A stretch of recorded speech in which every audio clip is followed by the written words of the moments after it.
Hello, Culture Matters podcast. I'm so excited to introduce you to our guest. Before I do that, here is a quote just for this episode.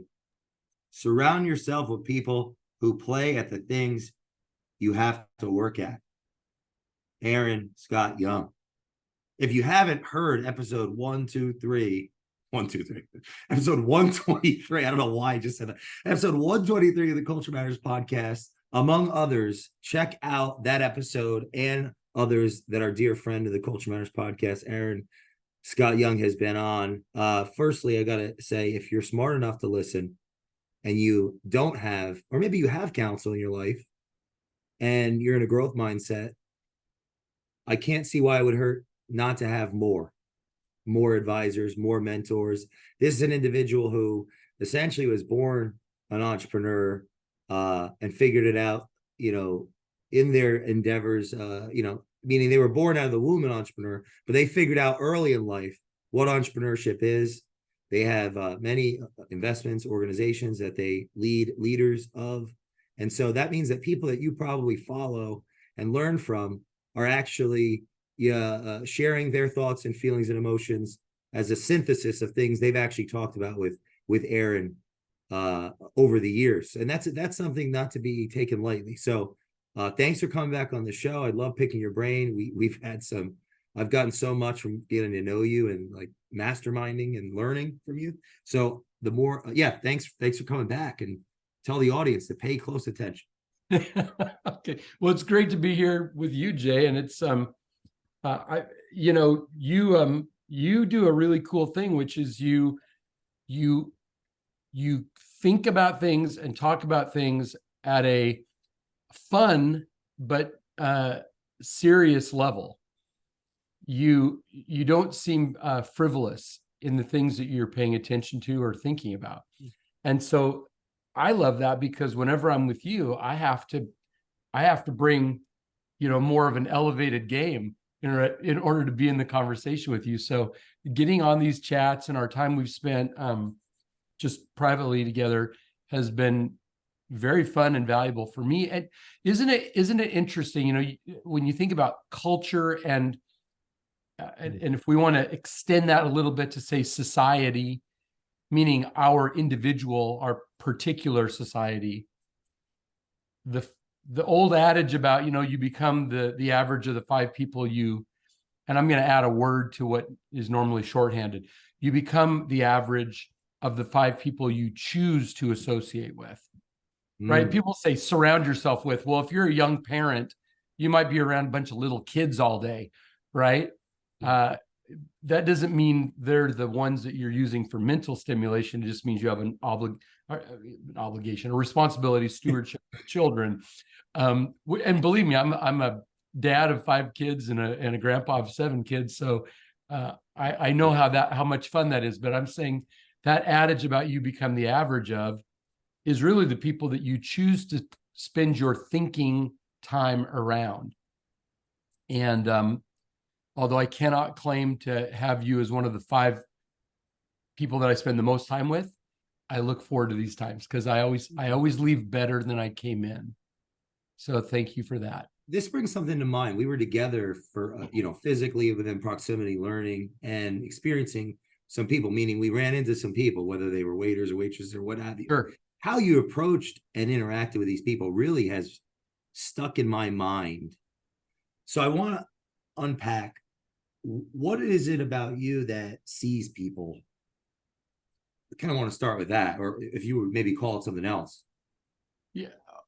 Well, let me try to answer the question and see if I'm barking up the right tree. And how can we learn from that for the audience? Because it was a pretty impactful observation that I had of how you showed up for people that truly can't do anything for you outside of maybe spit in your food or something, but do something against you, like spit in your food. Like it was just kind of so I really want to start with that. Okay. I guess, well, okay. All right, okay. Can I do a core dump? Let's do it. Yeah. All right. This is good. 1, I come from a very modest upbringing. Now, I say that with a whole bunch of caveats. because my wife got in my face one time when I was talking about why can't people pull themselves up by their bootstraps? I may have even told that story to you at one point, but she got in my face when I was complaining about people that can't manage their own life. And she said, I don't think you know what you're talking about. You're like the luckiest person in the world. You're a white man in the United States whose parents stayed married, who was told you could do anything and so on. Mm. So even though I came from a very modest income home, dad worked a couple jobs, mom did daycare. I was the oldest of 5 kids. There really wasn't any extra money. And I learned to be an entrepreneur out of, like so many entrepreneurs, because nobody was giving me anything. So if I wanted something, I had to figure out a way to get it, right? I had to go figure out a way to earn money to give myself, not Kmart shoes, but if I wanted Nikes, which were brand new when I was hitting there. I graduated from high school in 82. So about 77, 76, when I became aware of trying to look good, or the girls or whatever. If I was going to have the nicer stuff besides the cheapest stuff, I'd had to figure out how to get it myself. So I grew up being the one hoping that somebody would notice me and that my efforts would be acknowledged and people would do things with me that I could earn money, right? And usually that was something sort of aspirational or entrepreneurial. So I wanted that myself. Then I grew along and I had ups and downs, and I became really quite, by most people's measures, pretty successful at a young age, in my 20s, and then crashed and burned at like 27 and was in bankruptcy court while my wife sat there 9 months pregnant with our second child. So we went from doing really well to being on our butt broke.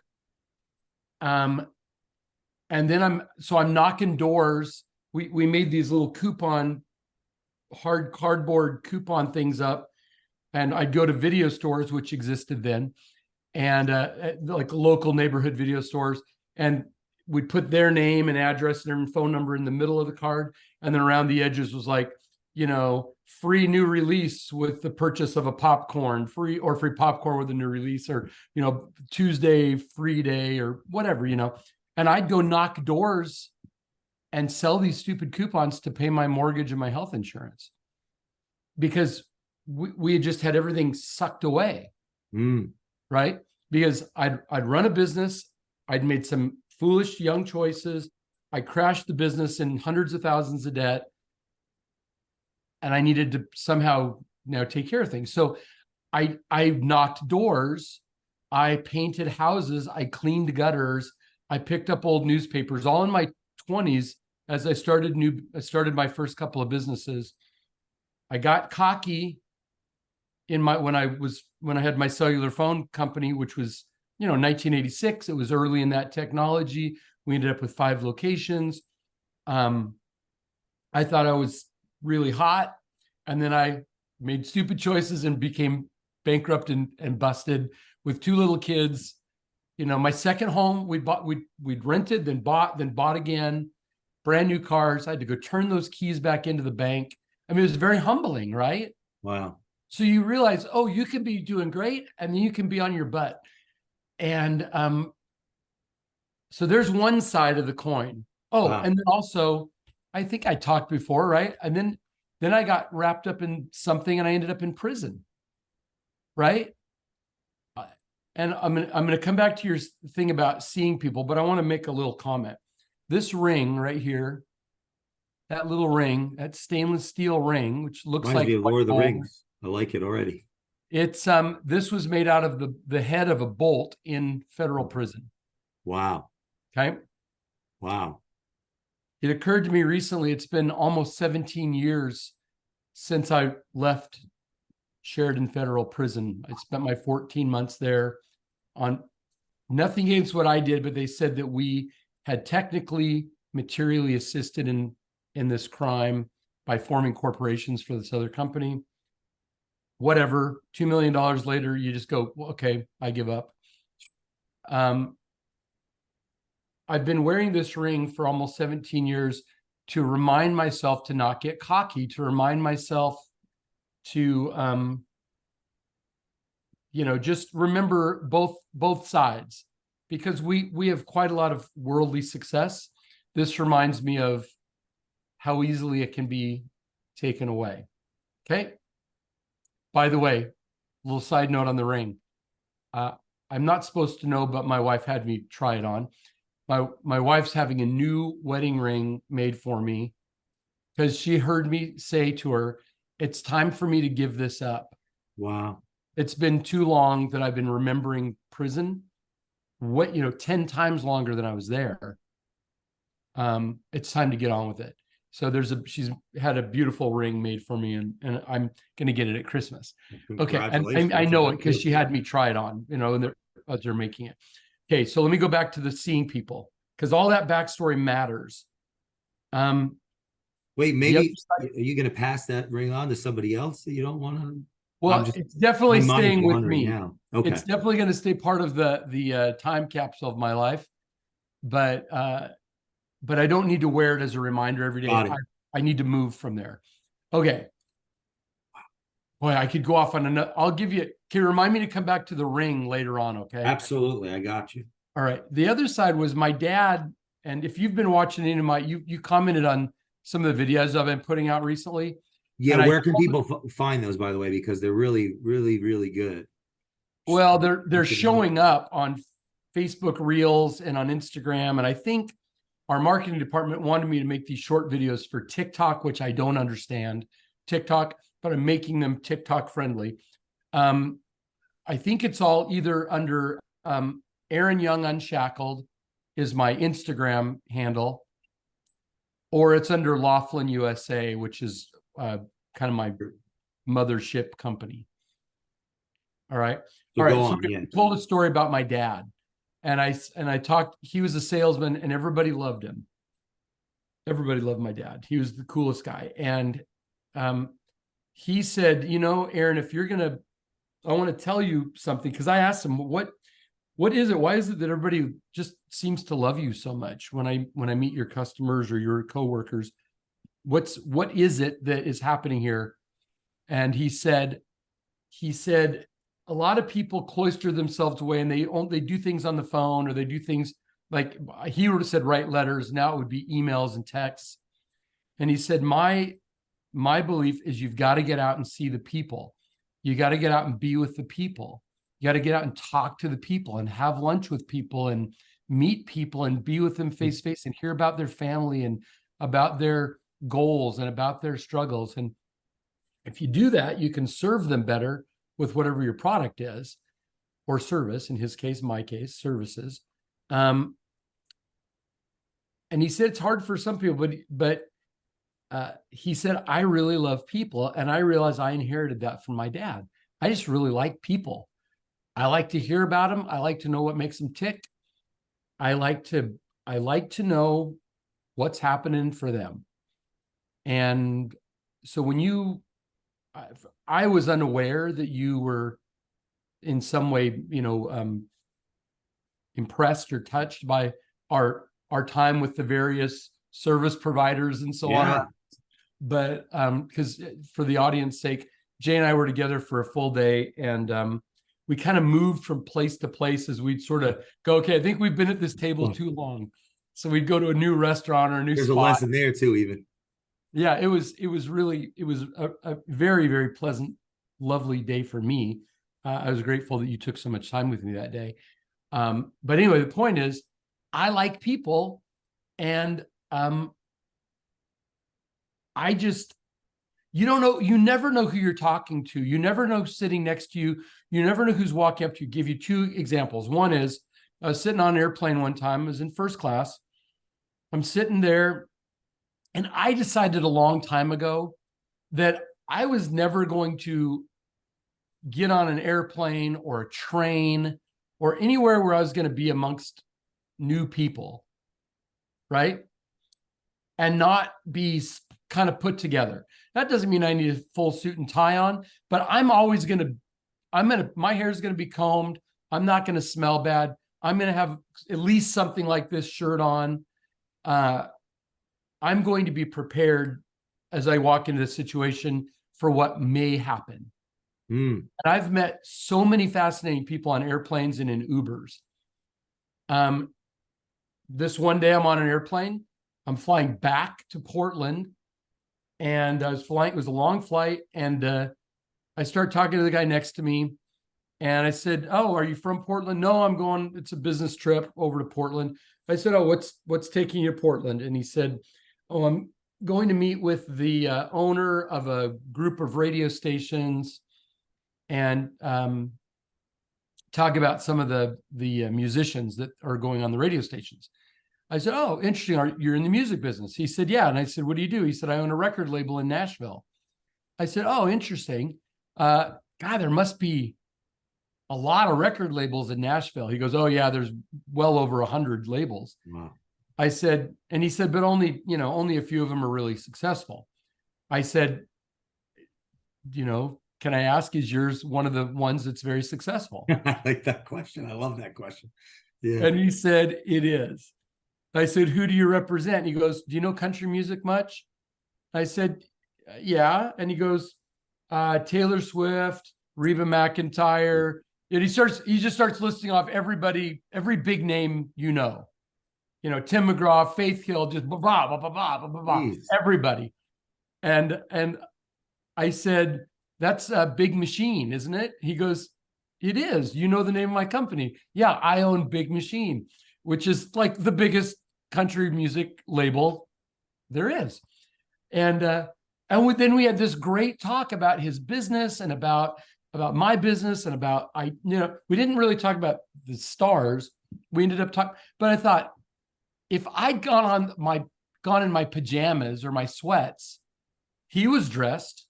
He wasn't fancy, but he had nice jeans on, a nice button-up shirt, cowboy boots. He looked like he's supposed to be in first class, right? Business class. That's what they call it too. Business class, yeah. But I mean, Making the 2 point seats instead of 3. And I just I'm reminded that when we come into a situation wanting to put our best foot forward and being open to what might happen, no promises, but something interesting might happen. Will we be prepared for it? Not only will we be prepared internally for it, but will we present in such a way that others even want to invite us into something? Or do they just turn their head and look the other way, right? So if we love people and we want to be trusted to hear their stories and to get to know them a little bit and make a friend that may only be a friend for 2 hours on an airplane flight, you may never have anything to do with them again, but in that moment, you connect. And in that moment, you hopefully will leave yourself as a better person, and hopefully they had a good experience with you. Culturally, as we stick to what matters here, you're going to have good experiences with people if you're open to them, if you, as you put it, see them as a human, not just as a servant, and or a nuisance, or somebody to, I wish I had both seats to myself, kind of a thing on the flight. You don't know. I had a fascinating conversation one time in a Southwest airline flight, about halfway back in the plane, and I'm sitting next to this woman, and we start talking, and she was the payload engineer for unmanned spacecraft for NASA. So every satellite launch, everything they do like that, she's the one that figured out how do we take the payload and get it to where it's supposed to be in space. Wow. We had the most fascinating conversation, but it was because I'm positive if I hadn't been wearing deodorant or I had been in pajamas, it would have been a whole different story than being cleaned up and ready to meet somebody. So our life can be dramatically enhanced and be much more diverse and much, I'll use the word beautiful, certainly interesting, as long as we care about and are interested in who's around us, and if we're in a position where they might be interested in us too. What's your advice for someone that's struggling with that first hello? Well, first of all, if you overthink what the hello is going to get you, you're probably going to biff it, right? But if it's sincerely offered and just say, "Hi, my name's Aaron. Looks like we're going to be together for a little while," you know, you know, the simple questions that a lot of us ask on airplanes is, "Are you on the way to New York? Yeah, is that home, or are you going there personal or business? What's going on?" "Oh yeah, I'm just going to go see my grandma," you know, and then, "Oh, how cool is that? Do you get to see grandma often?" You know, all you have to do is be interested in them. If you're self-serving, if you're trying to figure out how to get something for yourself, that comes through super quickly in my experience. But if you're honestly interested in them, they'll give you at least a few answers. Mm. And if there's an energy connection, that may turn into neither of you ever put in your earphones or open the book, right? It may end up becoming a really animated, great conversation, or maybe it'll last until they want to go to sleep. I've had both experiences, but mostly they end up in really interesting conversations. The trick is to make it about them. I've noticed that if you ask people enough questions, they will almost always reciprocate and ask you questions about you. It's good. That's true in a networking situation. Be interested in them and not looking for who's more interesting in the room. Mm. I learned that from Martin Sheen, the actor Martin Sheen. What's his theory? Well, it was more like, what was his example? I was a major donor to a nonprofit. Did I tell this story before? I don't believe so. Well, I'll tell you if I don't think well, so. you would remember that. So they were having a gala.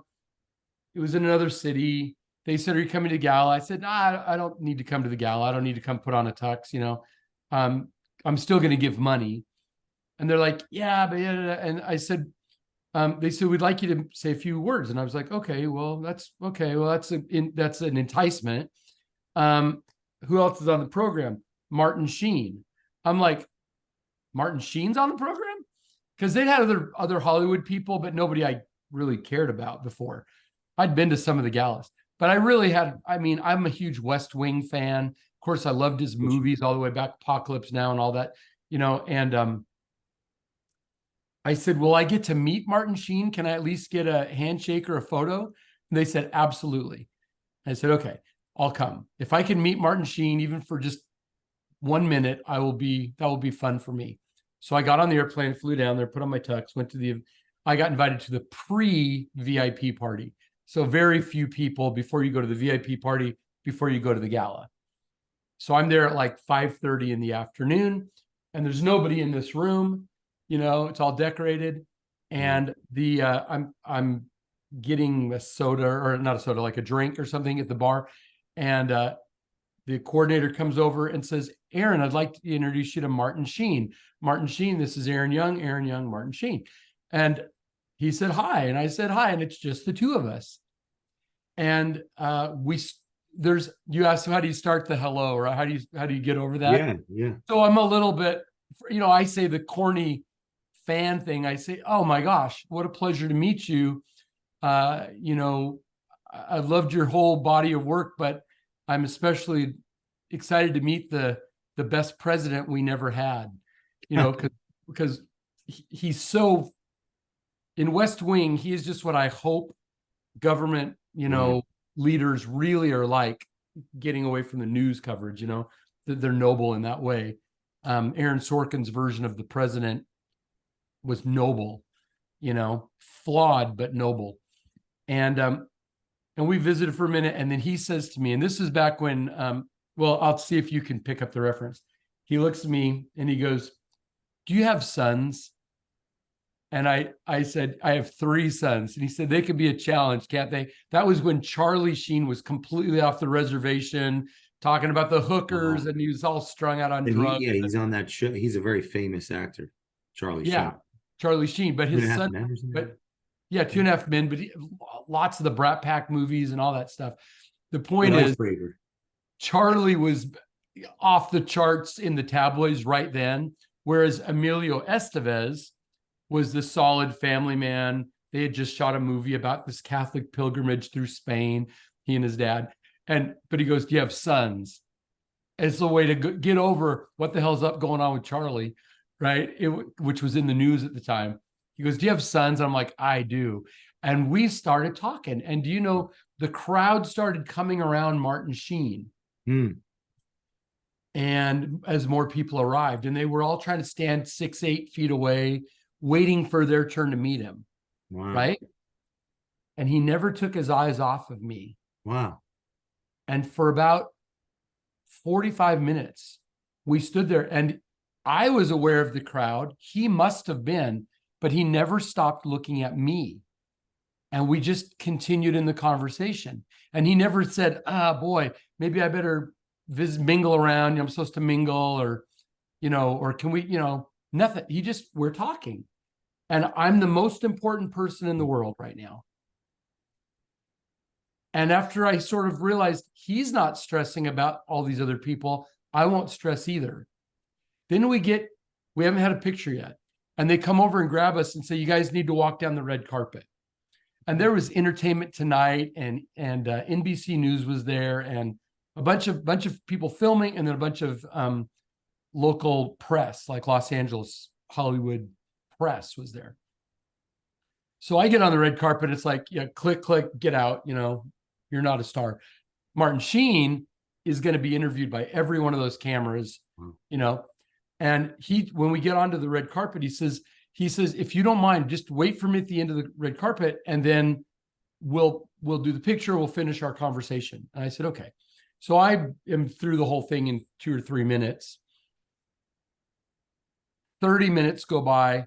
He's about 2/3 of the way down the red carpet.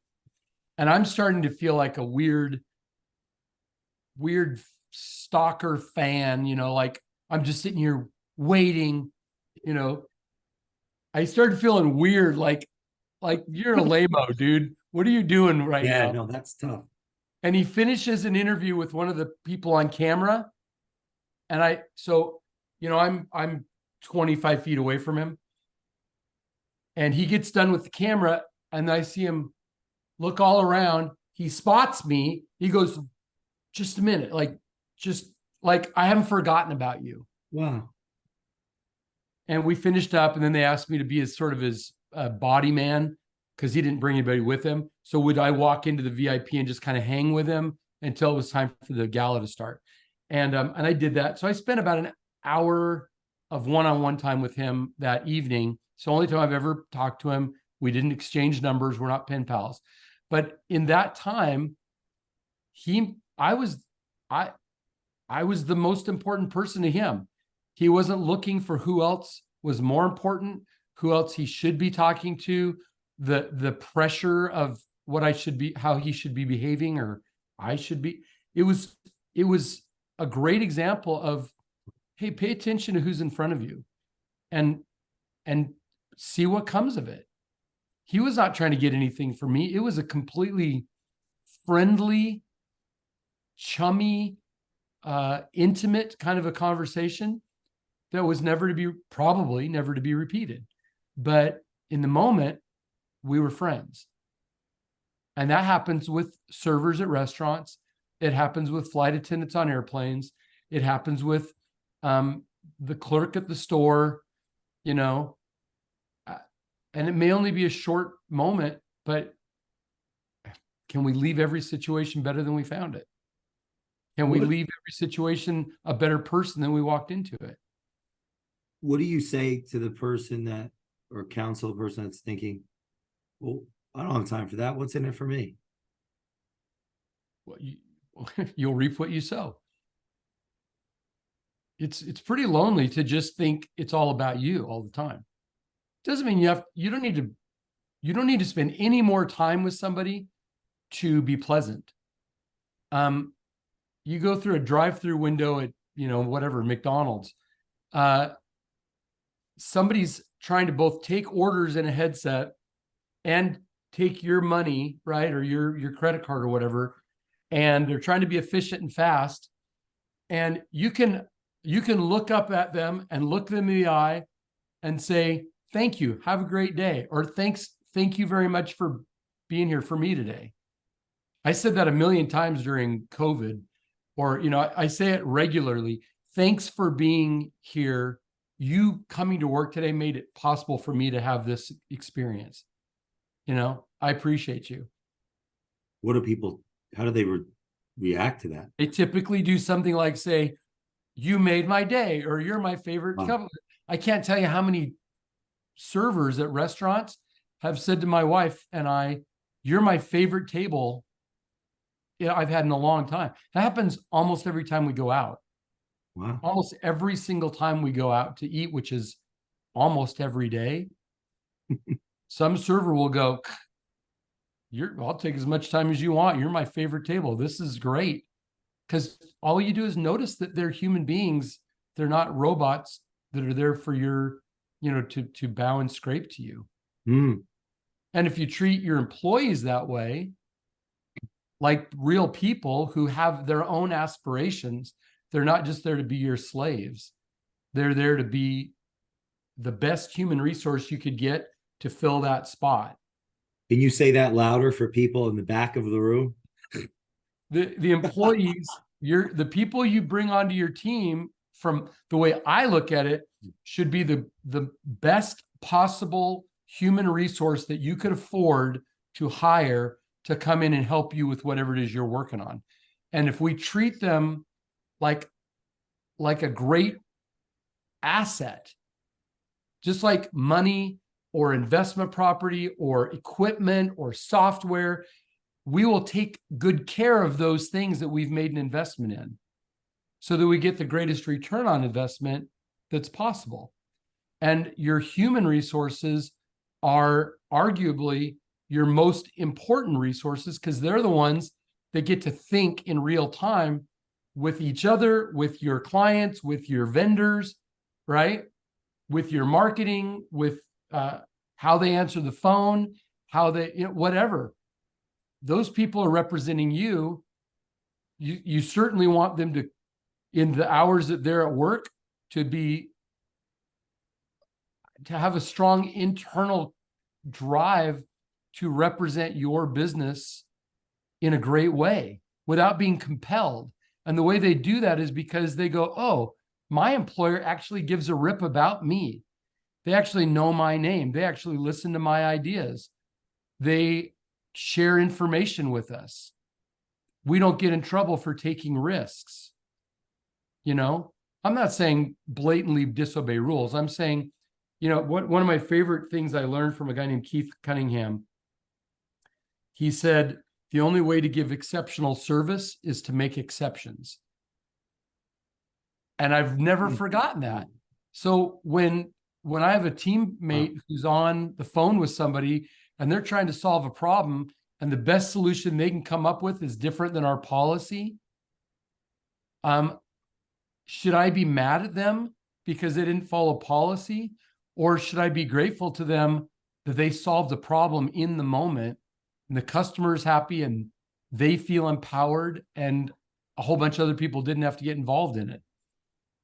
You just led to this word picture I want your help with. Like, I don't know if you could see this, but it's a little dark. I see two ovals. I see sales and service. Yeah, so sales is like the oval on the top. That's the entrepreneurs listening.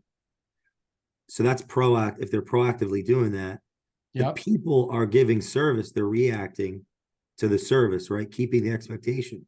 And then I thought of the in-between is what you're describing, how you interact or relate to your employees will help the service. Because this is a very rough thought here, but these, I don't know, you know what I'm saying? Like, help me out, because that came to mind when you said it. Because if the service isn't good, I could be selling. If I treat customers great and I treat employees terribly, I'm going to be selling until I'm blue in the face. I'm sick in the gutter, because I'm always have to resell. Yeah, have to get new clients because they'll be unhappy. So I need both. So I get measured on 4 things in the role that I play for my companies and for other people's companies, but especially where I'm in charge. If I'm the chairman, I get measured on 4 things: top line revenue, bottom line profit, client satisfaction, and employee satisfaction. How much money can we make? How efficient are we with the money so we can make a profit?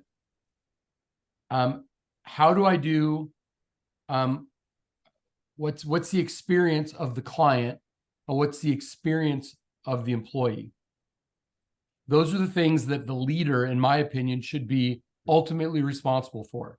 And everything else, you surround yourself, and you use the quote at the beginning, surround yourself with people who play at the things that you have to work at. In other words, stay in your lane, do what you're good at, and get great human resources around you to do all this stuff that is the more process-driven work, or work that you suck at. Like for me, accounting, I suck at accounting. Information technology, computers, phones, all the electronic stuff, I suck at that stuff. If I had to make outbound calls all day, that would drive me crazy too. But I have people who are experts at it, and they actually derive a lot of pleasure from hitting certain personal goals at making outbound calls. So everybody in their own lane. But as the leader, as the chairman of the company, how we make and keep clients and make and keep employees dramatically simplifies the growth of the company. You don't have to keep getting new customers all the time because you're keeping customers. You don't have to keep hiring, training new people because you're keeping employees. When I bought Laughlin back in 2001, they had 300% turnover per employee. 3 different people were filling each job every year, right? It's a terrible culture. Now the tenure's over 14 years. So what's the difference? The difference is we focused on how do we see people? How do we let them know we see them? How do we acknowledge them publicly and privately so that they go, I love working here. If you pay somebody a fair market wage and you treat them better than they've been treated other places, you let them have a voice, you let them have ideas. And even if you don't act on all their ideas, maybe you never act on their idea at all, but they see that you're acting on some of their coworkers' idea and you're always open. That instills more than just a need for a paycheck, and instills a feeling of community. It's a culture of we're in this together. It breeds innovation and collaboration, right? Because they feel safe and they like it. They like their boss. They like what they're doing. And as long as they're getting paid a fair wage, you don't have to pay double. People actually, if you overpay people, it's a disincentive. What you want to do is give people a fair wage, and then based on longevity and production, the fact that they keep growing as a person, they get to increase in either pay or title, responsibility, or both. But I know people who want to stay in customer service. They don't want to leave what I would think of as kind of the semi-entry level job.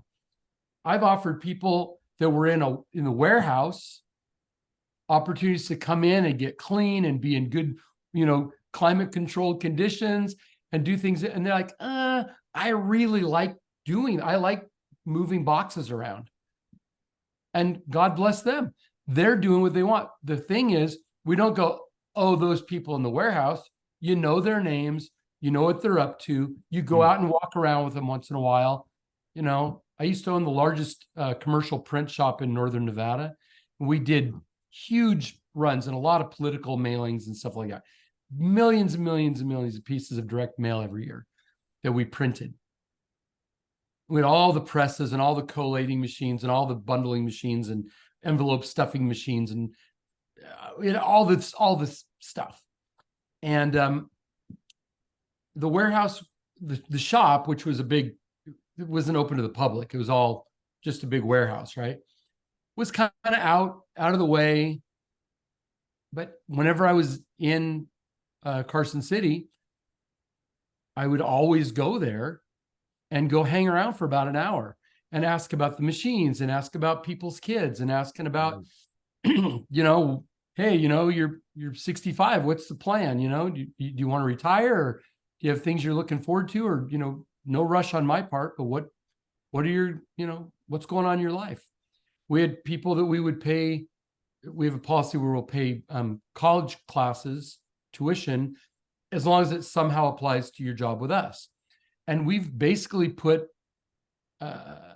you know, been a significant part of paying someone's tuition who is going to school there in the area and working for us during the day, going to school at night and on the weekends, knowing that when they get their diploma, they're going to quit and go do something else. And I never cared. I thought, good for you for having greater aspirations than whatever you're doing now. While I'm helping pay for your college, I know you're going to work your tail off for me, and I'm never going to have to say anything about it, because you're going, I have a great place to work and they're paying for my college, right? I mean, if we look at our employees and understand that they come to work for us so they can earn the money to go do the discretionary parts of their life, right? They're not doing it because they're compelled to do it. And they're not necessarily doing it because they love us so much. You know, they want to be satisfied in the workplace, but then they want to go do what they want to go do. And if we help people get to what they want, they'll do everything they can to repay the kindness. Right? And so you can build a great culture. You can have great tenure. You can have dedicated people. That customer service oval that you had there will bend over backwards to take good care of the clients because they feel a real emotional connection to the company and what the company does, because the company's making their life better. They don't dread going to work. They're kind of excited to go to work because maybe the 8 hours they spend at your place is the most empowered they feel in their whole life. Going home to a questionable marriage or an empty apartment, or, you know, a single parent with little kids coming out of daycare, you don't know. The time at work might be their most grown-up, adult, empowered time if you give them authority to be great at their job. Instead of telling them, imagine when it isn't. What's that? And imagine the inverse of that, when it isn't, when it drags people. Well, I think down. that's what happens to most people, isn't it? Most people are dissatisfied with their work.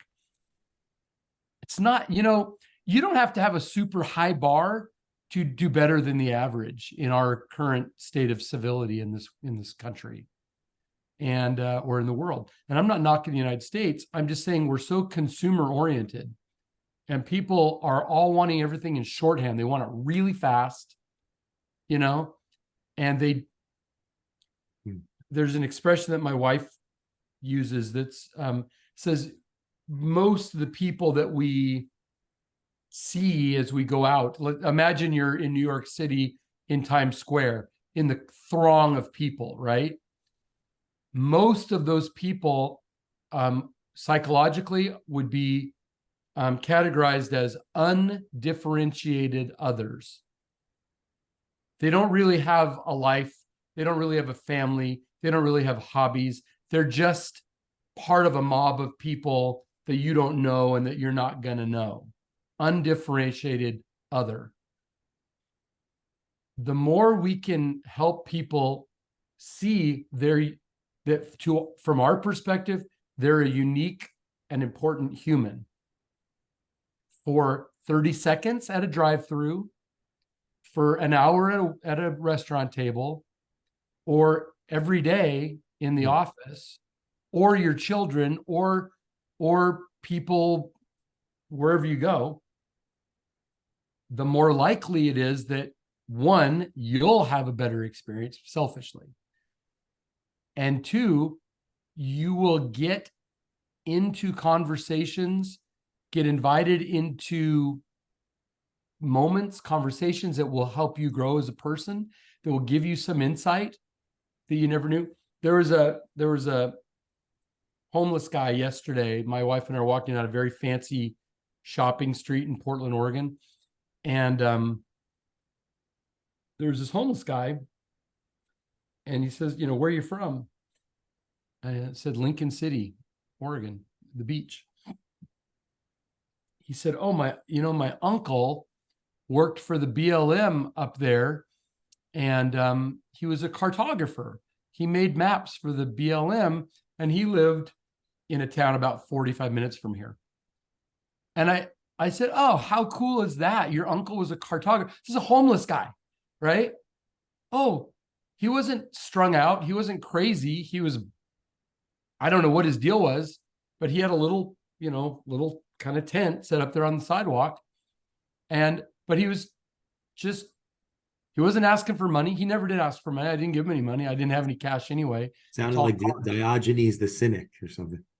He's got his little hut. I mean, got his little hut, but where are you from? I said, oh, Lincoln City. He goes, oh, my uncle, blah, blah. And he gave the guy's name, and he said it with respect. And he was a cartographer for the Bureau of Land Management and lived about 45 minutes from here. And I thought, that is not what I expected to hear from the guy when he asked for my attention. And it was a 30-second exchange. And I said, what a cool thing that your uncle is a cartographer, and I can see that you're proud of him. How cool is that? Thanks for sharing that with me. And we walked on, but there was a human moment. He did a human thing to me. He wasn't the undifferentiated other, street vermin that most homeless people are sort of thought of as. Yeah. He was a guy. He didn't live indoors, but I don't know how often do we miss opportunities to have a good experience because we've prejudged the situation and we've decided, I'm not going to be open to this. I don't know.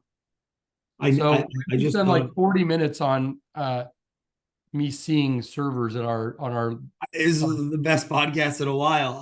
I just had a realization, like, a thought I've been stewing, but maybe thought in this way, but it's like, of course we did, right? Because, well, I recognize that in you, it was a profound observation because of the, it really was unique in a special way. I would say, I mean, gosh, think of the one woman sharing about or learning about things in the West of where to look and go, and Oregon, I think, and then the other woman with the wedding job, and even this other person, they got a tattoo because their father had passed or something of that nature, and that human experience, very, very, very powerful. And then so I never thought of this, but that, I think, in a sense, this show even is like, I'm like really experimenting with myself in a sense, being that person through this medium. I'm like so called to this medium. I think maybe at some level, deep level, I'm trying to reintegrate with parts of me that was like that at one time outside of this medium podcast, right? Outside of this podcast, because like this podcast gives me the ability to really lean into people. Like, I learned so much today from you, and so do our audience get to do that. Yeah, the one question has led us here, and the undifferentiated others. Like, when the purpose of the Culture Matters podcast to uncover the genius of our guests with the goal to make. I used to say this you, the listener, your curiosity cool, like because we're not we don't have to be undifferentiated others. We can all be whatever we are, right? That's all rising up right now. I'm thinking like I am going to continue to integrate. My goal is with how I am on this show with who I think I can be in the real world. And I think you exemplified that really powerfully with your your presence and intention with everybody that we met in the Well, real world. I mean, even if I say real, what's real, but well, yeah, I know what you mean, but out in the wild. out in the wild. Yeah. And there's just so much excitement with the podcasting medium, I think, for me, below even awareness, like below some of the conceptualizations of why I've been leaning into this medium is like, it's really, yeah. What do you think about this? Or how, I think, well, let me unravel just, this knot I'm here. going to tell you a selfish little story. So I told you the Martin Sheen story. So the other day, last week, God, when was it? It was during the week. So during the week, I was in Las Vegas last week with my wife, who was being given an award. And it was a really cool award. It was a very meaningful award to everybody, but I mean, it meant a lot to her to receive this award. And at the award ceremony, so this was a 3-day event or 2.5-day event. Part of it was training. Part of it was sort of masterminding. There was the gala, the award ceremony. And then the last day was the award recipients were all being videotaped for a documentary that will be on, I think, Netflix someplace. Wow. So my wife got interviewed for that. Wow. Only at the award ceremony, up on the front row, was last year's Woman of the Year at this event and this year's recipient of the Woman of the Year. And last year's Woman of the Year was a woman named Sharon Lecter. Are you familiar with that name? Yeah, she's awesome. Okay. So Sharon was there. Greg Reed, or not Napoleon Hill. Napoleon Hill, Think and Grow Rich for Women, Outwitting the Devil, but also all the Rich Dad, Poor Dad books. She wrote all those. Kiyosaki's name's on there with hers, but she wrote the books. Amazing. 50-some books. The point is, I'm sitting up in our seats, several rows up, and I see down there in the front row, I see people coming by and shaking a white-haired woman's hand. And she's sitting there and kind of looking up and, oh, thank you, right? I said, oh, that's Sharon. So I walk down there and I walk over toward her. And as I get over there, she gets this big smile. She stands up, she walks over to me, gives me a big hug. Everybody else, she's been politely and quickly, hello, nice to meet you, move on. We're not going to have a conversation. Nice to meet you. Thank you. Right? But I go down. It's a snuggle fest, right? So we're having this great hug. We talk. She wants to introduce me to Rita Davenport, who's a television personality. And she founded a company called Arbonne, which was a MLM that did very well. She ran that for 20 years and she won all kinds of awards. She's an interesting lady, interesting life. But she wanted me to meet Rita and her husband. And I'm having this whole intimate moment, right? Because I know Sharon. But what I noticed was all of these other people who just wanted to, touch the hem of her robe, right? I got there and I got a whole different experience. And while I wasn't surprised by it, it still felt good. It felt good to have her stand up, which she hadn't been doing for anybody, to walk to me, to hug me, to ask me how I was doing. Here, I want you to meet my friend Rita and her husband. It was all of a sudden like, oh, you're on the inside. So you can imagine how that would feel nice. Absolutely. Yeah, and I bet the listeners can too. So my point is, how do we sit in Sharon's seat and notice people enough to greet them, to notice them, to say, you're important enough that I want to tell you something special or introduce you to the person I'm with. The whole interaction may take 30 seconds, but I'm going to acknowledge you as a human being. I'm going to acknowledge you as somebody on my team. I'm going to acknowledge you as somebody in my extended family that I'm going to acknowledge you as the person I just met on in the airport lobby. And now my spouse is here. Oh, I've been talking to this person. This is my wife. I want you to meet Michelle. Michelle, this is Bob or Mary, and it elevates the experience and it doesn't take any more time. And everybody feels better for having done it. Everybody feels acknowledged. The new person you're introducing them to, the person you just met, you feel better, everybody feels better. And especially if it's people that are going to be in your life,